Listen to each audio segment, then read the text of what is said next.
Welcome! In real estate photography, one of the simplest ways to make a property stand out is by removing unnecessary objects.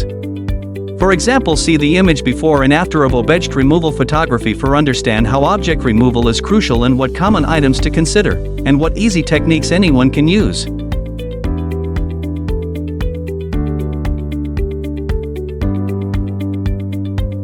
Real estate photos are often the first impression for potential buyers.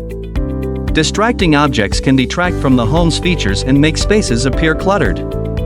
By removing them, we can make rooms look cleaner, more spacious, and allow viewers to focus on the property itself. So, what kinds of items should you look to remove? Indoors, things like personal items, wires, clutter on surfaces, and sometimes furniture can be distracting. Outdoors, cars, bins, and visible hoses or tools are common distractions.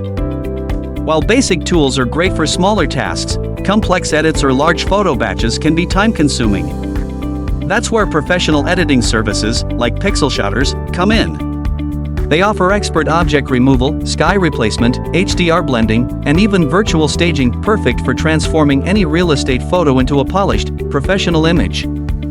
Welcome to our showcase of PixelShouters real estate object removal services. Through these before and after slides, you'll see how expertly removing unwanted items can elevate property images. By eliminating distractions, such as furniture, personal items, or outdoor clutter, PixelShouters enhances each space's natural beauty, making it look more open, clean, and inviting. This allows potential buyers to focus on the key features and imagine themselves in the space. With each transformation, we aim to create visually appealing, polished images that highlight a property's full potential. Thanks for watching.